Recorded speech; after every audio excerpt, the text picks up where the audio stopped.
Namaku Fikri. Ada suara yang terus memanggilku setiap malam. Bukan dari luar, tapi dari dalam. Ingatan yang tak pernah selesai. Dan malam ini, aku ajak kamu untuk mengingatnya bersama. Selamat datang di Jam Jelajah Misteri. Langit sore Sukabumi mendung saat Fikri tiba di depan rumah neneknya. Udara dingin pegunungan menyambutnya dengan lembab yang menusuk kulit. Rumah kayu itu tampak tak banyak berubah sejak terakhir kali ia datang, 3 tahun lalu. Hanya saja, ket tembok mulai mengelupas dan tanaman liar merambat di pagar bambu. Ia membuka gerbang dengan hati-hati. Engselnya berderit, seolah sudah lama tak dibuka. Di dalam, suasana sunyi. Bahkan suara jangkrik pun terasa jauh. Fikri mengetuk pintu 2 kali sebelum membukanya pelan. "Nek," panggilnya. Dari dalam kamar, terdengar batuk kering. Seorang perempuan tua muncul dari balik tirai, tubuhnya kurus, matanya sayu tapi masih mengenali cucunya. "Fikri, kamu pulang," kata neneknya, suara serak namun penuh haru. Fikri menghampiri dan memeluknya. "Aku kangen, Nek. Maaf baru bisa ke sini." Mereka duduk di ruang tengah. Nenek menyuruhnya makan, tapi Fikri lebih tertarik mengobrol. Ia menanyakan kabar, lalu membahas rencana kontennya. Sejak 2 tahun terakhir, Fikri memang serius jadi YouTuber misteri. Penontonnya menyukai kisah-kisah eksplorasi tempat angker, apalagi yang berbau lokal. Rumah nenek ini bisa jadi konten juga, loh, candanya. Wajah neneknya langsung berubah. "Jangan main-main, Fik. Apalagi dekat-dekat sumur itu." Fikri terdiam. Sumur tua di belakang rumah, tertutup batu besar dan ditumbuhi ilalang. Sejak kecil, nenek selalu melarangnya mendekat. Alasannya waktu itu sederhana, banyak ular. Tapi larangan itu begitu keras hingga Fikri tak pernah berani melanggar. "Aku cuma lihat sebentar, kok," katanya mencoba menenangkan. Nenek menatapnya lama. Matanya yang sudah keruh menyimpan ketakutan yang tak bisa dijelaskan. "Itu bukan tempat main. Jangan sentuh. Jangan buka. Apapun yang terjadi, jangan buka." Fikri mengangguk. Tapi dalam hati, rasa penasaran mulai tumbuh. Malamnya, hujan turun. Fikri tak bisa tidur. Ia duduk di teras belakang, memandang pekarangan yang gelap. Dengan bantuan senter dari ponsel, ia menyorot ke arah sumur. Masih di sana, tersembunyi di balik semak. Ada sesuatu tentang tempat itu yang menariknya. Bukan hanya karena terlarang, tapi juga karena sepi. Sunyi yang aneh. Tak ada suara serangga di sekitarnya. Seperti tempat itu tidak hidup. Keesokan harinya, Fikri bangun pagi. Nenek sudah di dapur, memasak dengan perlahan. Fikri membantu sebisanya, tapi pikirannya terus kembali ke sumur. Siangnya, ia berjalan ke belakang rumah. Hanya untuk melihat, katanya pada diri sendiri. Ia menyingkirkan semak-semak yang menutupi jalan setapak. Sumur itu berdiri di bawah pohon beringin kecil. Batu penutupnya besar dan berlumut. Seseorang pasti sengaja menutupnya dengan batu seberat itu. Fikri menyalakan kameranya. Ia tidak langsung merekam. Ia berdiri, memandangi batu itu lama. Jantungnya berdetak cepat, tapi entah kenapa, kakinya tak mau pergi. Ia mendekat, mengusap permukaan batu. Licin. Lembab. Ada bekas ukiran seperti huruf atau simbol yang hampir hilang dimakan waktu. Sumur ini katanya gak boleh dibuka. Gumamnya ke kamera. Tapi gak ada yang bisa ngasih alasan pasti. Hari ini, kita akan cari tahu. Ia meletakkan kamera di tripod dan mulai menggoyang batu itu. Awalnya tak bergerak. Tapi setelah 5 menit mendorong dan mengungkit dengan batang kayu, batu itu mulai bergeser. Lalu perlahan-lahan terbuka. Udara dingin menyembur dari dalam sumur. Bukan hanya dingin, tapi bau. Seperti lumpur tua bercampur bangkai. Fikri menyalakan senter dan menyorot ke bawah. Gelap. Tak terlihat dasar sumur. Dindingnya terbuat dari batu bata tua yang mulai rapuh. Airnya tidak terlihat, tapi suara tetesan terdengar pelan. Tuk, tuk, tuk. Tiba-tiba, suara lain muncul di kameranya. Suara seperti bisikan. Pelan. Cepat. Tak bisa dipahami. Fikri langsung mematikan kamera dan mundur. Jantungnya berdegup kencang. Aku kayaknya cukup untuk hari ini, katanya, menutup kembali sumur dengan batu sebisanya. Malam harinya, Nenek demam tinggi. Ia meracau sambil menyebut nama yang membuat Fikri merinding. Nyai.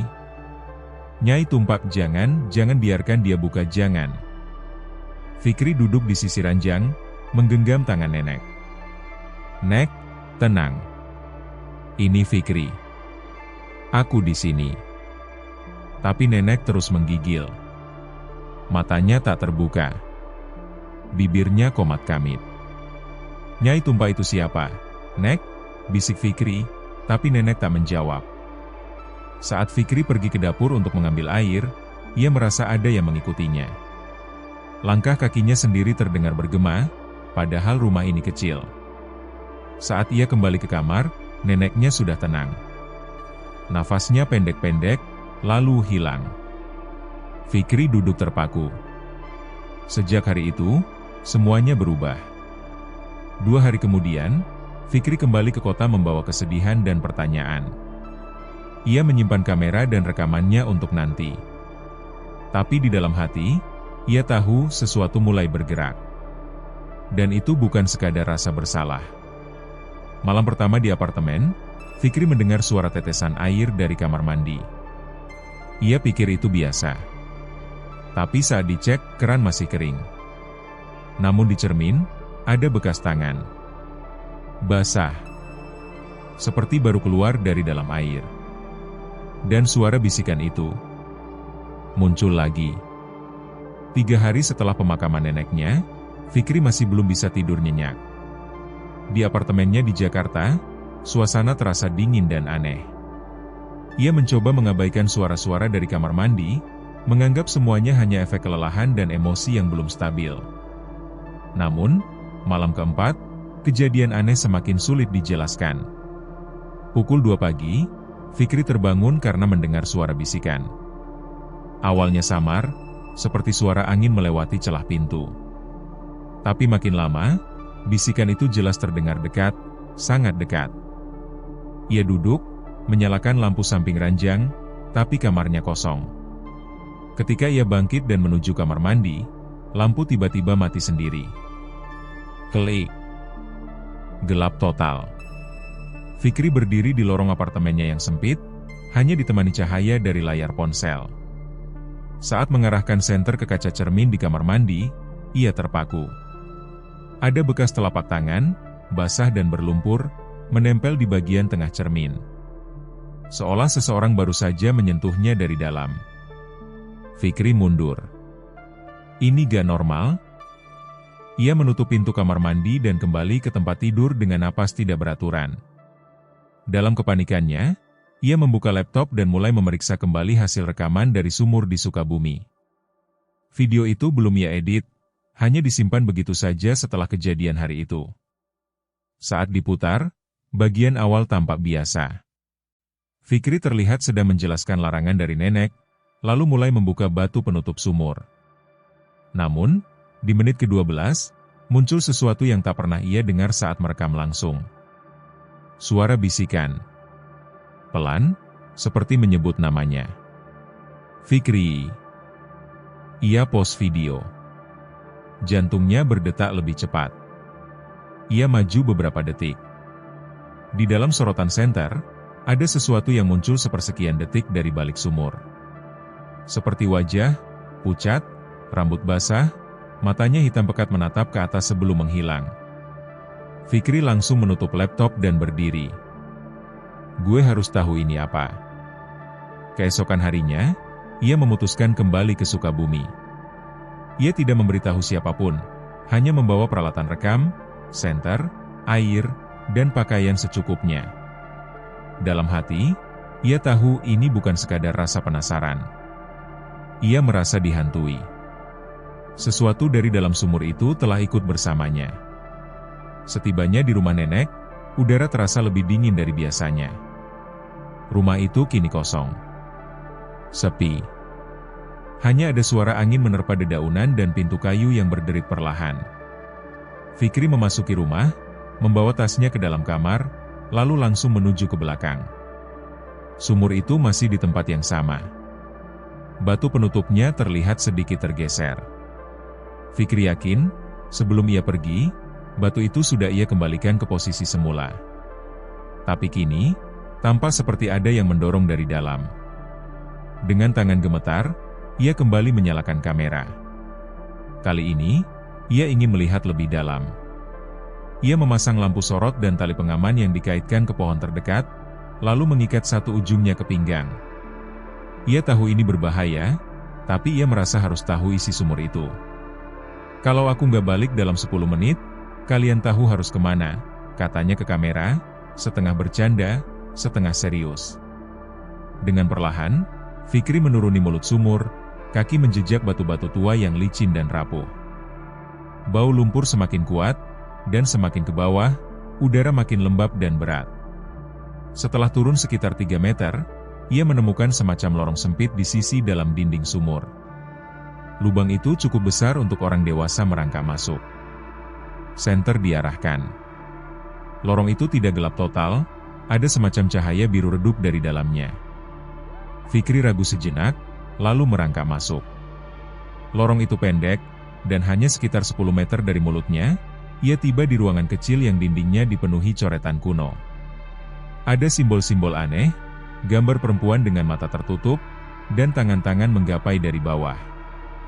Di tengah ruangan, ada genangan air. Di atasnya, berdiri sesosok figur perempuan dengan rambut panjang basah menjuntai menutupi wajah. Fikri terhenti. Sosok itu tidak bergerak, tapi keberadaannya terasa nyata. Udara di ruangan itu menjadi sangat dingin. Kamera di tangan Fikri tiba-tiba mati. Lampu sorot padam. Lalu, bisikan itu muncul lagi. "Kau telah membukanya. Tidak ada yang bisa menutupnya lagi." Seketika, sosok perempuan itu menoleh. Wajahnya hancur. Matanya kosong, hitam, dan meneteskan air pekat seperti darah. Mulutnya sobek hingga ke pipi. Tubuhnya tampak melayang, lalu melompat ke arah Fikri. Fikri berteriak dan mundur cepat-cepat keluar dari lorong, merangkak kembali ke sumur, menarik talinya sendiri sambil berusaha tak panik. Ia merasa tangan-tangan dingin mencoba menarik kakinya. Begitu berhasil keluar dari sumur, ia langsung menendang batu penutup kembali ke tempatnya, lalu jatuh terduduk di tanah, tubuhnya gemetar hebat. Ia tidak bisa bernapas dengan tenang. Air matanya keluar tanpa sadar. Dalam hidupnya, ia belum pernah merasa sedekat ini dengan kematian. Malam itu, ia tidur di rumah nenek, tapi tidak benar-benar tidur. Lampu semua kamar ia nyalakan. Pintu ia kunci 2 kali. Tapi suara dari belakang rumah tetap terdengar. Tuk, tuk, tuk. Seperti suara air menetes. Dan di dinding kamar, muncul bayangan perempuan, berdiri diam, menghadapnya. Setelah malam itu, Fikri tahu ia tidak bisa tinggal lebih lama di rumah neneknya. Meski tubuhnya masih lemas dan pikirannya kacau, pagi harinya ia langsung berkemas dan pulang ke Jakarta. Sepanjang perjalanan, wajah sosok perempuan dari dalam sumur terus muncul dalam bayangannya. Matanya kosong, hitam, seolah menembus langsung ke dalam pikirannya. Sesampainya di apartemen, Fikri merasa lega sesaat. Ia membuka pintu kamar, melempar tas ke sofa, dan menyalakan semua lampu. Udara kota terasa panas dan bising, sangat berbeda dengan sunyi menyeramkan di rumah nenek. Akhirnya bisa istirahat, gumamnya, lalu mandi air hangat untuk menenangkan diri. Namun, Malam itu, gangguan dimulai kembali. Pukul 1 dini hari, suara dari kamar mandi muncul lagi. Kali ini lebih keras. Seperti ada seseorang yang berjalan di dalamnya. Lantai kamar mandi mengeluarkan bunyi berderit, padahal itu lantai keramik. Fikri mendekat pelan-pelan. Ia mencoba berani. Tangannya sudah siap di saklar lampu. Saat lampu dinyalakan, kamar mandi kosong. Tapi lantainya basah. Dan bukan sekadar air, ada lumpur. Bekas kaki telanjang berukuran besar, seolah seseorang baru saja keluar dari sumur. Jantung Fikri berdebar kencang.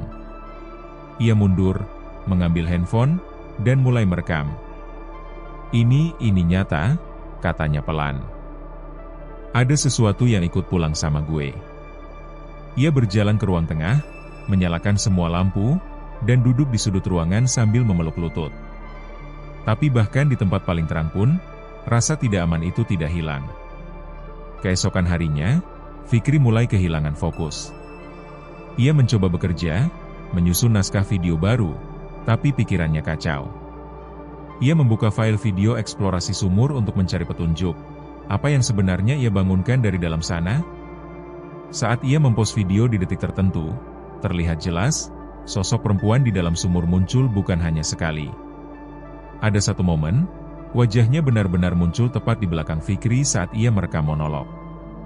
Padahal Fikri sama sekali tidak melihatnya waktu itu. Ini gila.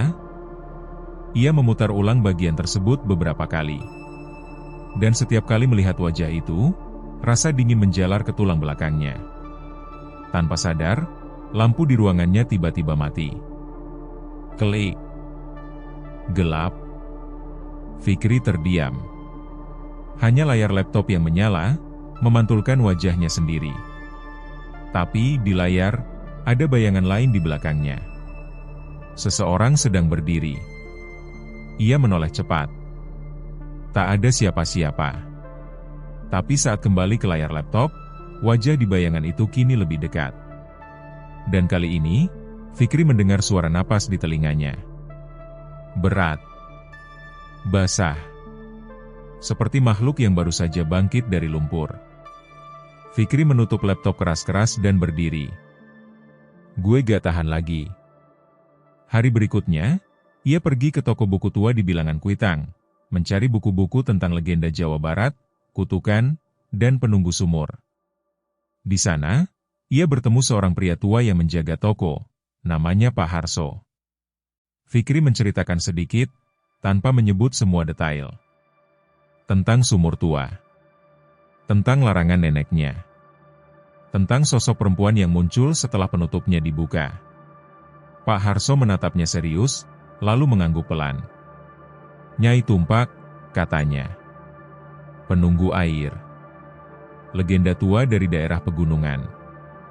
Dulu dia manusia, korban dari pengorbanan yang gagal. Dibuang ke dalam sumur, tubuhnya tak pernah ditemukan. Fikri merasa seluruh tubuhnya menjadi dingin.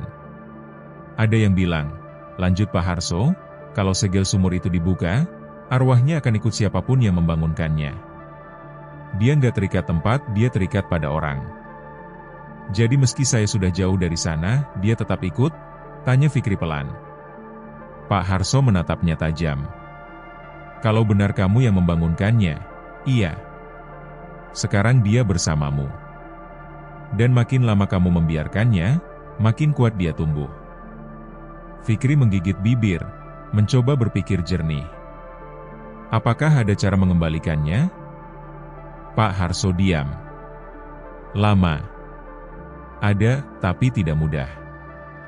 Dan tidak murah. Kau harus kembali ke tempat asalnya sebelum malam Jumat Kliwon berikutnya. Kalau tidak, dia akan sepenuhnya menjadi bagian dari dunia ini. Dan kamu akan jadi inangnya. Malam harinya, Fikri mencoba merekam vlog untuk menjelaskan situasinya pada penonton, tanpa menyebut nama asli makhluk itu. Ia ingin menunjukkan bukti, membangun narasi agar penonton tahu bahwa semua ini nyata, bukan dibuat-buat. Namun saat menyalakan kamera, layar jadi hitam. Bukan karena rusak, Tapi karena ada sosok hitam besar berdiri tepat di depan lensa. Kamera tetap menyala, tapi tidak merekam wajah Fikri. Hanya bayangan kelam yang berdiri diam, perlahan membungkuk ke arah layar. Saat Fikri melihat layar itu, ia seakan membeku. Di headphone-nya, suara bisikan muncul lagi. "Aku sudah bersamamu. Kamu tidak bisa lari." Dan tiba-tiba, kamera mati sendiri. Fikri panik. Ia berdiri, semua lampu di apartemen berkedip. Dari kamar mandi terdengar suara cipratan air. Lantai mulai basah. Lumpur muncul dari celah-celah keramik. Dan dari dalam kamar, suara perempuan tertawa pelan. Tertawa lirih, namun menusuk. Fikri menjerit, mengambil kunci, dan keluar dari apartemen tengah malam itu juga. Ia tahu satu hal. Ia harus kembali ke Sukabumi. Harus menemukan orang yang bisa menghentikan ini. Sebelum semuanya terlambat. Fikri menginjakkan kaki di Sukabumi lagi untuk kedua kalinya dalam 2 minggu. Kali ini, bukan karena rindu rumah nenek atau ingin konten eksplorasi, tapi karena satu alasan, ia merasa nyawanya sedang dihitung mundur. Hampir setiap malam sejak membuka sumur itu, teror datang bertubi-tubi. Tidur tak pernah nyenyak. Rumah selalu basah dan berlumpur. Dan yang paling membuatnya ketakutan, wajah perempuan itu muncul setiap ia memejamkan mata. Semakin jelas, semakin dekat. Dia tahu, waktunya tidak banyak. Hari itu Fikri tidak langsung ke rumah nenek. Ia mengikuti petunjuk dari penjaga toko buku di Jakarta, Pak Harso, tentang seseorang di kaki gunung gede yang mungkin bisa membantu. Seorang dukun tua bernama Ki Darsa yang konon tahu tentang penunggu-penunggu kuno di tanah Sunda. Perjalanan ke rumah Ki Darsa tidak mudah. Ia harus naik ojek sampai ke ujung jalan desa, lalu berjalan kaki melewati hutan pinus. Di tengah kabut pagi, akhirnya ia menemukan rumah kayu sederhana yang tampak sudah sangat tua, dikelilingi dupa dan sesajen. Seorang pria tua duduk di teras, matanya menatap Fikri sebelum ia sempat membuka mulut. "Kamu yang membuka segelnya," ucapnya tanpa basa-basi. Fikri kaget. Ia belum berkata apapun. Maksudnya?" Ki Darsa berdiri perlahan, tubuhnya kurus tapi sorot matanya tajam. "Sumur itu bukan sembarang sumur. Itu segel. Penjara. Dan kamu yang membukanya tanpa izin. Sekarang yang ada di dalamnya ikut kamu pulang." Fikri menunduk. "Saya nggak tahu, Ki. Saya cuma penasaran." "Penasaran itu jembatan antara dunia ini dan dunia mereka," jawab Ki Darsa. "Dan kamu sudah menyeberang terlalu jauh." Mereka masuk ke dalam rumah. Di sana, Ki Darsa menyalakan dupa, meletakkan mangkuk air dan beberapa akar yang direndam. Ia memerintahkan Fikri duduk diam dan tenang. "Sekarang, aku mau lihat apa yang sudah nempel di tubuhmu." Fikri diam. Ki Darsa mulai membaca mantra dalam bahasa Sunda kuno. Air dalam mangkuk bergelembung pelan. Dupa mendesi seperti terbakar dari dalam. Lalu, Ki Darsa terdiam. Matanya menatap Fikri dengan wajah murung. "Yang menempel padamu bukan sekadar arwah gentayangan. Dia makhluk perjanjian.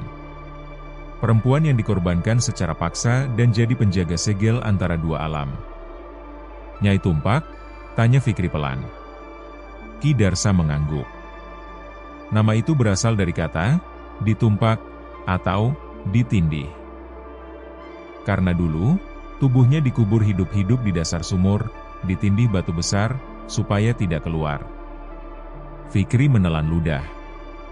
Lalu kenapa harus dijadikan penunggu? Karena dulunya keluarga pemilik tanah tempat sumur itu berdiri melakukan perjanjian hitam. Mereka meminta kemakmuran, tapi harus menyerahkan tumbal. Dan yang dikorbankan perempuan yang sedang mengandung. Fikri membeku. "Keluarga siapa?" Ki Darsa menatapnya lekat-lekat. "Sumur itu dijaga oleh garis keturunan dari pihak perempuan selama segel itu tak dibuka, makhluk di dalamnya tertahan. Nenek saya selalu melarang saya dekat-dekat sumur itu. Ki Darsa mengangguk. Nenekmu adalah penjaga terakhir. Dan ketika kamu membuka segel itu, kau bukan hanya membebaskan Nyai Tumpak, kau juga memutus rantai penjagaannya. Fikri merasa perutnya mual. Semua yang terjadi mulai masuk akal. Kematian nenek yang mendadak. Bisikan malam hari. Lumpur di kamar. Dan mimpi-mimpi mengerikan. Masih bisa disegel lagi? Tanyanya cepat. Ki Darsa menghela napas panjang. Bisa, tapi tak semudah dulu. Dia sudah melekat padamu. Artinya, kau harus jadi bagian dari ritual penutupan. Kau sendiri yang harus mengikatnya kembali ke sumur. Apa risikonya? Kalau gagal, dia akan menyatu sepenuhnya dengan ragamu. Kau akan jadi inang. Dia akan hidup di dunia ini, lewat tubuhmu. Fikri terdiam. Kalau berhasil, tanyanya pelan. Ki Darsa menatap lurus ke matanya. Kau mungkin tetap tidak selamat, tapi setidaknya dunia ini bisa bebas darinya. Malam itu, Fikri menginap di rumah Ki Darsa. Mereka mulai mempersiapkan ritual penutupan segel. Beberapa benda wajib disiapkan, tanah dari sekitar sumur, darah dari keturunan penjaga, yang kini tinggal Fikri, dan benda milik Nyai Tumpak saat ia masih manusia. Benda itu mungkin disimpan oleh nenekmu. Coba cari di rumah. Cari yang paling tua, paling tersembunyi, pesan Ki Darsa. Keesokan harinya, Fikri kembali ke rumah nenek. Untuk pertama kalinya ia masuk ke kamar nenek yang sudah lama dikunci. Kamar itu gelap, berdebu, dan penuh dengan aroma kayu tua dan bunga kering. Ia membuka lemari tua, membongkar laci, hingga menemukan sebuah kotak kayu kecil di bawah tempat tidur. Di dalamnya, sehelai kain batik tua berlumuran darah kering, liontin kuningan berbentuk bulan sabit, dan secarik surat tangan. Tulisan tangannya lemah dan bergetar. Jika kamu membaca ini, berarti aku gagal menjaga segelnya. Maafkan aku, Fikri. Kau harus menyelesaikannya. Jangan biarkan dia bebas. Fikri membawa semuanya kembali ke Ki Darsa. Ritual akan dilakukan saat malam Jumat Kliwon, hanya dalam 3 hari. Jangan tidur sendirian malam-malam ini, pesan Ki Darsa. Tapi teror tetap datang. Setiap malam, Fikri mendengar suara perempuan menangis di balik dinding. Suara air mengalir dari tempat yang tak ada pipa. Dan setiap bangun tidur, ia menemukan kakinya penuh lumpur. Hari terakhir sebelum ritual, Fikri bermimpi aneh. Dalam mimpinya, ia berdiri di dalam sumur. Air menggenang sampai lutut. Di seberangnya, Nyai Tumpak berdiri dengan tubuh rusak dan kulit mengelupas. Tapi kali ini, ia berbicara dengan suara manusia. Aku tidak ingin begini. Aku dibuang. Aku dikubur. Anak dalam perutku mati, semua karena perjanjian keluargamu. Sekarang kau yang harus bayar. Fikri terbangun sambil terengah-engah. Hidungnya berdarah. Dan di lantai kamarnya, ada tulisan dari lumpur. Aku sudah siap. Malam Jumat Kliwon tiba. Udara di kaki Gunung Gede terasa lebih dingin dari biasanya. Langit mendung tanpa bintang. Angin berhembus kencang dan membawa suara-suara aneh dari hutan. Fikri berdiri di samping Ki Darsa, di depan sumur tua yang pernah ia buka dengan tangannya sendiri. Batu besar yang dulu menutup sumur itu sudah dipindahkan. Kali ini bukan untuk eksplorasi, tapi untuk mengunci kembali apa yang seharusnya tidak pernah dilepaskan. Setelah ritual ini dimulai, tidak boleh ada yang mundur, kata Ki Darsa pelan. Apapun yang kau lihat, jangan lari. Fikri mengangguk. Ia sudah siap. Atau setidaknya berusaha siap. Di sekeliling sumur, Ki Darsa menancapkan 4 batang dupa besar dan menaburkan campuran garam, bunga kantil, dan tanah dari dasar sumur. Di tengah-tengah lingkaran, Fikri duduk bersila. Di tangannya tergenggam liontin bulan sabit, benda peninggalan Nyai Tumpak yang ditemukan di kotak nenek. Sekarang, buka telapak tanganmu, ujar Ki Darsa. Dengan pisau kecil, Ki Darsa membuat sayatan tipis di telapak tangan Fikri. Darah menetes ke dalam mangkuk tanah liat berisi air sumur. Aroma besi dan dupa bercampur memenuhi udara. Darahmu akan jadi penutup. Tapi hanya jika kau bisa bertahan sampai akhir. Ritual dimulai. Ki Darsa mulai melantunkan mantra dalam bahasa Sunda kuno. Suaranya dalam dan bergetar. Api dupa menari-nari tertiup angin. Fikri menatap ke dalam sumur, gelap dan sunyi. Lalu, tanah mulai bergetar pelan. Dari dalam sumur terdengar suara gemuruh kecil. Air di dalamnya mulai berputar, naik ke atas membentuk pusaran. Dan di tengah pusaran itu, muncul sesuatu, bayangan perempuan, tubuhnya perlahan naik ke permukaan. Fikri membeku. Itu dia. Nyai Tumpak. Tubuhnya masih rusak, mata hitam pekat, rambut panjang basah menutupi sebagian wajah. Tapi kali ini, wajahnya jelas menunjukkan amarah. Sorot matanya tertuju langsung pada Fikri. Aku tidak akan kembali. Suara Nyai Tumpak muncul begitu saja, tanpa mulutnya bergerak. Fikri menggenggam liontin erat-erat. Ia bisa merasakan udara di sekitarnya menjadi dingin, menusuk ke tulang. Suara bisikan mulai terdengar di telinganya. Banyak suara, bukan hanya dari Nyai, tapi suara-suara lain dari dalam sumur. Seperti ada lebih dari satu makhluk di sana. Ki Darsa terus melafalkan mantra dengan lebih cepat. Ia menyiramkan campuran darah dan air sumur ke batu penutup sambil menancapkan paku besi ke tanah. Nyai Tumpak bergerak. Tangannya yang panjang dan kurus menjulur ke arah Fikri. Saat menyentuh lingkaran garam di tanah, tubuhnya seperti terbakar. Ia menjerit, tapi suaranya terdengar jauh, dalam, seperti gaung dari bawah tanah. Aku tidak sendiri, teriaknya. Dari dalam sumur, tangan-tangan lain mulai muncul. Puluhan, bahkan ratusan tangan, semua berusaha keluar. Mereka meraih ke segala arah. Salah satu tangan berhasil menarik dupa dan mematikannya. Lingkaran pelindung mulai melemah. Ki Darsa tersentak. Ia mencabut sebilah keris kecil dan menyerahkannya pada Fikri. Kau harus tusuk liontin itu ke tanah.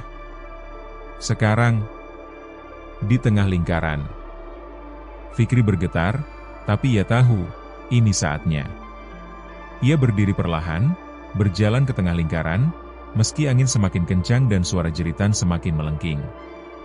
Saat ia mulai menancapkan liontin itu, Nyai Tumpak melompat keluar dari sumur. Tubuhnya melayang, wajahnya hanya sejengkal dari wajah Fikri. Waktu seakan berhenti. Kalau kau tutup aku lagi, aku akan bawa kau bersamaku, desisnya. Tangan dingin mencengkeram leher Fikri. Napasnya sesak. Matanya berair.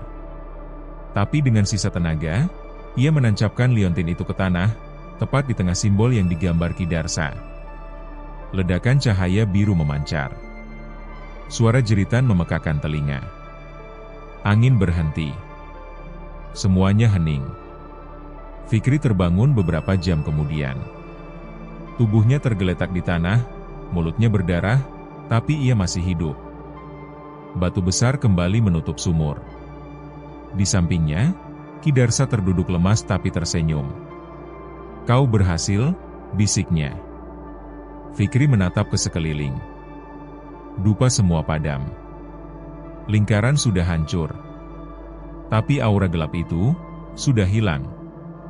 Tak ada lagi suara-suara. Tak ada lagi bayangan di balik pohon. Nyai Tumpak terkunci kembali. Beberapa hari kemudian, Fikri kembali ke kota. Apartemennya kini terasa lebih ringan. Tidak ada suara dari kamar mandi. Tidak ada lumpur. Tidak ada bayangan di cermin. Ia menatap laptopnya, berpikir untuk menghapus semua rekaman. Tapi, ia membatalkan niat itu. Aku nggak akan eksplorasi asal-asalan lagi, gumamnya.